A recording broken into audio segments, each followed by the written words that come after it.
नमस्कार। कल से शक्ति की उपासना का पर्व नवरात्रि का आरंभ हो रहा है। आप सभी को बहुत बहुत शुभकामनाएं।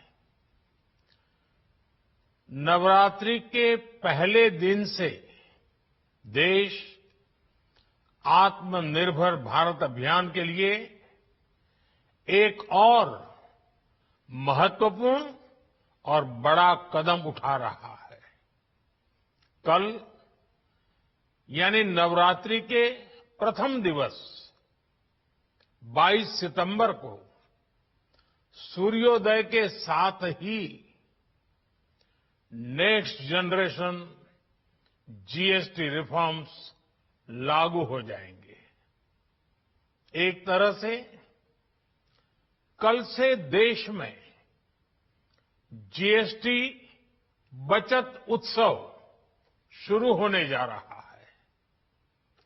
इस जीएसटी बचत उत्सव में आपकी बचत बढ़ेगी और आप अपनी पसंद की चीजों को और ज्यादा आसानी से खरीद पाएंगे। हमारे देश के गरीब, मध्यम वर्गीय लोग, न्यू मिडिल क्लास, युवा, किसान, महिलाएं, दुकानदार, व्यापारी, उद्यमी सभी को ये बचत उत्सव का बहुत फायदा होगा। यानी त्योहारों के इस मौसम में सबका मुंह मीठा होगा। देश के हर परिवार की खुशियां बढ़ेगी। मैं देश के कोटि कोटि परिवारजनों को नेक्स्ट जनरेशन जीएसटी रिफॉर्म्स की और इस बचत उत्सव की बहुत बहुत बधाई देता हूं, शुभकामनाएं देता हूं।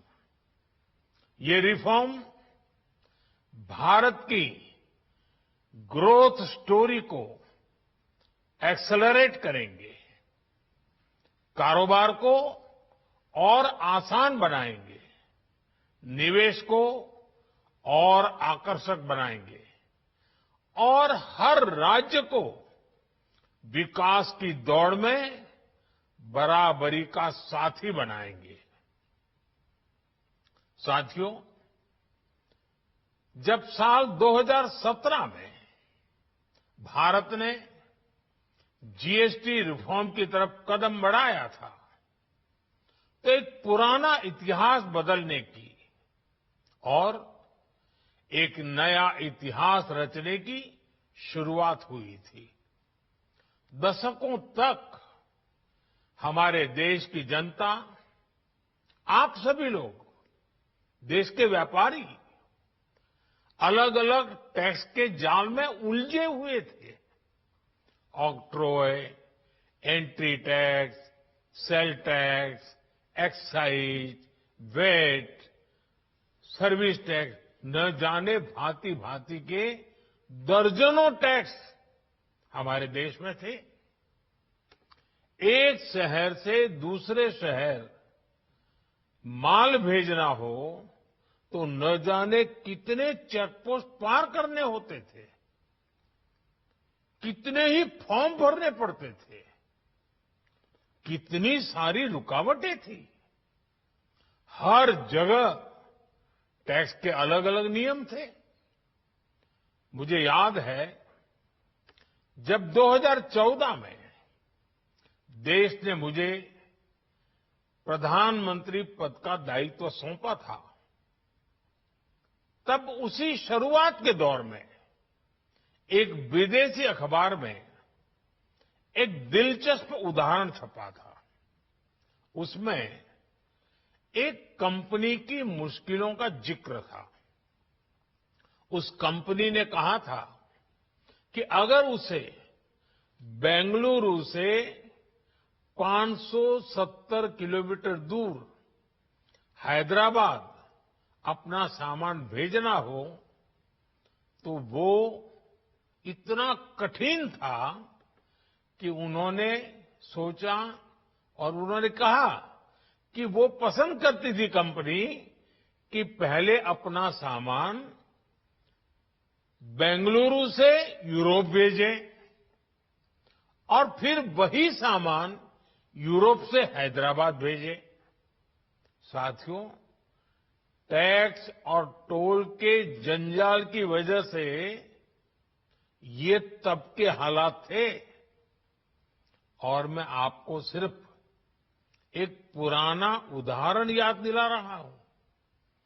तब ऐसी लाखों कंपनियों को, लाखों करोड़ों देशवासियों को अलग अलग तरह के टैक्स के जाल की वजह से हर रोज परेशानी होती थी।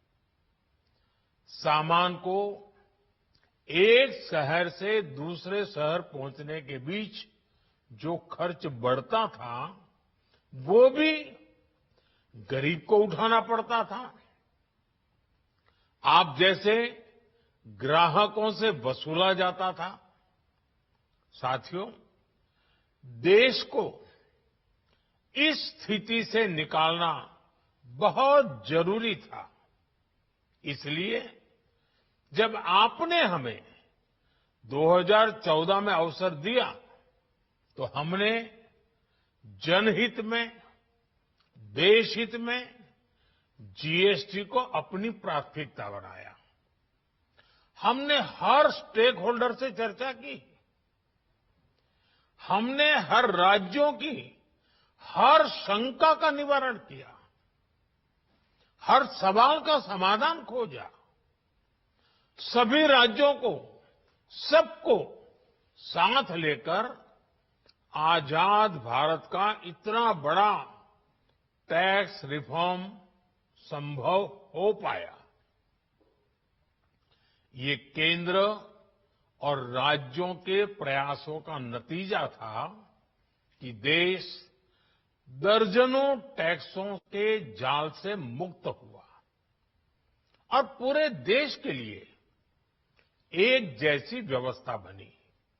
वन नेशन, वन टैक्स का सपना साकार हुआ। साथियों, रिफॉर्म एक अनवरत चलने वाली प्रक्रिया होती है। जब समय बदलता है, देश की जरूरत बदलती है, तो नेक्स्ट जनरेशन रिफॉर्म भी उतने ही आवश्यक होते हैं।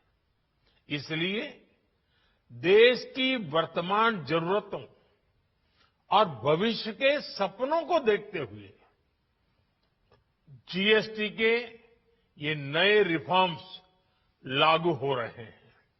नए स्वरूप में मुख्य रूप से अब सिर्फ 5% और 18% के ही टैक्स स्लैब रहेंगे। इसका मतलब है रोजमर्रा के इस्तेमाल की ज्यादातर चीजें और सस्ती हो जाएगी। खाने पीने का सामान, दवाइयां, साबुन, ब्रश, पेस्ट, स्वास्थ्य और जीवन बीमा, ऐसे अनेकों सामान, अनेकों सेवाएं या तो टैक्स फ्री होगी या फिर केवल 5% टैक्स देना होगा। जिन सामानों पर पहले 12% टैक्स लगा करता था, उसमें से 99% यानी करीब करीब 100 के निकट 99% चीजें अब 5% टैक्स के दायरे में आ गई है। साथियों, पिछले 11 साल में देश में 25 करोड़ लोगों ने गरीबी को हराया है, गरीबी को परास्त किया है और गरीबी से बाहर निकल करके 25 करोड़ का एक बहुत बड़ा समूह नियो मिडिल क्लास के रूप में आज देश के अंदर बहुत बड़ी भूमिका अदा कर रहा है। इस न्यू मिडिल क्लास की अपनी एस्पिरेशंस हैं, अपने सपने हैं।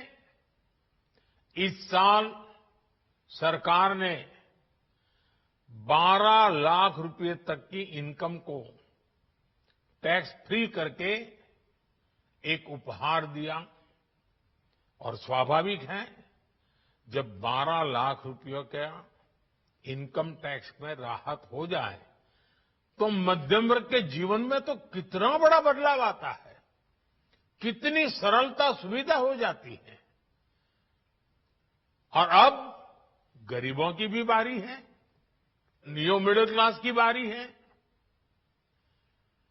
अब गरीब को, न्यू मिडिल क्लास को एक तरह से डबल बोनांजा मिल रहा है।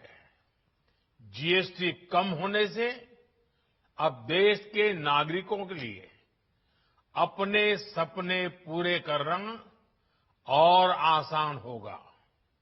घर बनाना, टीवी, फ्रिज खरीदने की बात हो, स्कूटर, बाइक, कार खरीदना हो, ये सब पर अब कम खर्च करना होगा। आपके लिए घूमना फिरना भी सस्ता हो जाएगा, क्योंकि ज्यादातर होटल्स के कमरों पर भी जीएसटी कम कर दिया गया है। वैसे साथियों, मुझे इस बात की खुशी है कि दुकानदार भाई बहन भी जीएसटी रिफॉर्म को लेकर बहुत उत्साह में हैं। वो बहुत जीएसटी में हुई कटौती को ग्राहकों तक पहुंचाने में जुटे हुए हैं। बहुत सारी जगहों पर पहले और अब के बोर्ड लगाए जा रहे हैं। साथियों, हम नागरिक देवो भवः के जिस मंत्र के साथ आगे बढ़ रहे हैं, नेक्स्ट जनरेशन जीएसटी रिफॉर्म में इसकी साफ झलक दिखाई देती है।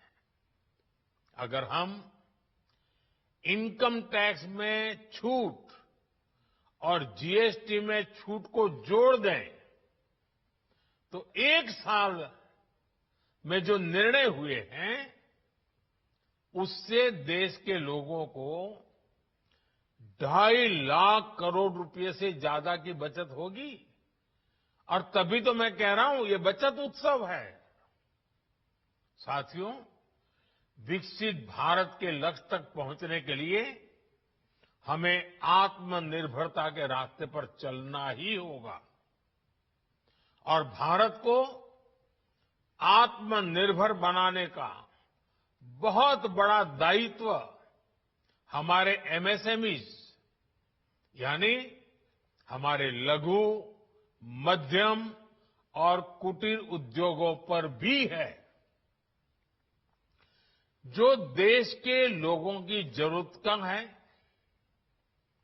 जो हम देश में ही बना सकते हैं, वो हमें देश में ही बनाना चाहिए। साथियों, जीएसटी की दरें कम होने से नियम और प्रक्रियाएं और आसान बनने से हमारे एमएसएमईज, हमारे लघु उद्योगों को, कुटीर उद्योगों को बहुत फायदा होगा। उनकी बिक्री बढ़ेगी और टैक्स भी कम देना पड़ेगा, यानी उनको भी डबल फायदा होगा। इसलिए आज मेरी एमएसएमई से लघु उद्योग हो, सूक्ष्म उद्योग हो, कुटीर उद्योग हो, आप सबसे बहुत अपेक्षाएं हैं। आपको भी पता है, जब भारत समृद्धि के शिखर पर था, तब भारत की अर्थव्यवस्था का मुख्य आधार हमारे एमएसएमईज थे, हमारे लघु और कुटीर उद्योग थे। भारत की मैन्युफैक्चरिंग, भारत में बने सामानों की क्वालिटी बेहतर होती थी। हमें उस गौरव को वापस पाना है। हमारे लघु उद्योग जो बनाए वो दुनिया में हर कसौटी पर बेस्ट हो, उत्तम से उत्तम हो। हम जो मैन्युफैक्चर करें वो दुनिया में आन बान शान के साथ देश के सारे पैरामीटर को पार करने वाला हो।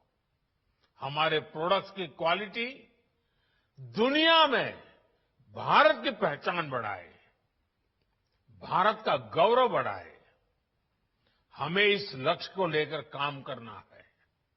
साथियों, देश की स्वतंत्रता को जैसे स्वदेशी के मंत्र से ताकत मिली, वैसे ही देश की समृद्धि को भी स्वदेशी के मंत्र से ही शक्ति मिलेगी। आज जाने अनजाने हमारी रोजमर्रा की जिंदगी में बहुत सी विदेशी चीजें जुड़ गई है, हमें पता तक नहीं है। हमारे जेब में कंघी विदेशी है कि देसी, हमें पता ही नहीं है। हमें इनसे भी मुक्ति पानी होगी। हम वो सामान खरीदें जो मेड इन इंडिया हो, जिसमें हमारे देश के नौजवानों की मेहनत लगी हो, हमारे देश के बेटे बेटियों का पसीना हो। हमें हर घर को स्वदेशी का प्रतीक बनाना है। हर दुकान को स्वदेशी से सजाना है।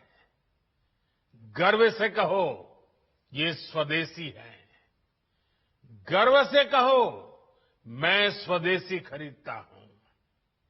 मैं स्वदेशी सामान की बिक्री भी करता हूं। ये हर भारतीय का मिजाज बनना चाहिए। जब ये होगा तो भारत तेजी से विकसित होगा। मेरा आज सभी राज्य सरकारों से भी आग्रह है, आत्मनिर्भर भारत के इस अभियान के साथ, स्वदेशी के इस अभियान के साथ अपने राज्यों में मैन्युफैक्चरिंग को गति दे। पूरी ऊर्जा से, पूरे उत्साह से जुड़े। निवेश के लिए माहौल बढ़ाएं। जब केंद्र और राज्य मिलकर आगे बढ़ेंगे तो आत्मनिर्भर भारत का सपना पूरा होगा। भारत का हर राज्य विकसित होगा, भारत विकसित होगा। इसी भावना के साथ मैं फिर एक बार इस बचत उत्सव की अनेक अनेक शुभकामनाएं देते हुए अपनी बात समाप्त करता हूं। एक बार फिर आप सबको नवरात्रि की, जीएसटी बचत उत्सव की बहुत बहुत शुभकामनाएं। बहुत बहुत धन्यवाद। તો પ્રધાનમંત્રી નરેન્દ્ર મોદીનું દેશવાસીઓને આ સંબોધન અને તેમના દ્વારા અનેક મહત્વની વાત કરવામાં આવી. કહ્યું હમણાંથી ભારતમાં વિદેશી વસ્તુઓનું ચલણ વધી ગયું છે અને આપણે મેડ ઇન ઇન્ડિયા પ્રોડક્ટનો આગ્રહ રાખવો પડશે. પ્રધાનમંત્રીએ ફરી એકવાર સ્વદેશી વસ્તુઓ તરફ વળવાની હાકલ કરી છે. દરેક ઘરને આપણે સ્વદેશીથી સજાવવું પડશે. તમામ લોકો ગર્વથી કહે કે હું સ્વદેશી વસ્તુ ખરીદું છું. પ્રધાનમંત્રી નરેન્દ્ર મોદી દેશવાસીઓને ફરી એકવાર અપીલ કરી છે. દરેક ભારતીય આ નિર્ધાર કરશે ત્યારે જ દેશ આગળ વધશે. કેન્દ્ર સરકાર અને રાજ્ય સરકાર સાથે મળીને કામ કરશે તો દેશ આગળ વધશે. આ સાથે સંબોધનમાં એ પણ કહ્યું કે હમણાંથી ભારતમાં વિદેશી વસ્તુઓ લેવાનું ચલણ વધી ગયું છે, જેના બદલે સ્વદેશી માર્ગ અપનાવવાની તેમના દ્વારા અપીલ કરવામાં આવી. આપણે મેડ ઇન ઇન્ડિયા પ્રોડક્ટનો આગ્રહ રાખવો પડશે. દરેક ઘરને આપણી સ્વદેશી વસ્તુઓથી જ સજાવવું પડશે. સ્વદેશી વસ્તુ લેવાનો આગ્રહ લોકોને કરવામાં આવ્યો. તમામ લોકો ગર્વથી કહી શકે કે હું સ્વદેશી વસ્તુ ખરીદું છું અને દેશને તેમણે આ એક સંદેશ આપ્યો છે. દરેક ભારતીય આ નિર્ધાર કરશે ત્યારે દેશ આગળ વધશે. સાથે એ પણ વાત કરી મહત્વની કે કેન્દ્ર સરકાર અને રાજ્ય સરકાર સાથે મળીને કામ કરશે તો દેશ આગળ. પ્રધાનમંત્રી નરેન્દ્ર મોદીની દેશવાસીઓને હાકલ કે સ્વદેશી અપનાવો અને મેડ ઇન ઇન્ડિયા પ્રોડક્ટનો આગ્રહ રાખવો પડશે. પ્રધાનમંત્રી નરેન્દ્ર મોદીએ સંબોધન દરમિયાન અનેક મહત્વની વાતો કરી. જરૂરી વસ્તુઓને સરળતાથી ખરીદી શકાશે. સ્વદેશી વસ્તુઓને ખરીદવા માટે આગ્રહ. નવા સ્વરૂપમાં 5% અને 18%નું જે સ્લેબ છે જીએસટીને લઈને પણ તેમના દ્વારા વાત કરવામાં આવી. અનેક સામાન અને સેવાઓ ટેક્સ ફ્રી થઈ જશે.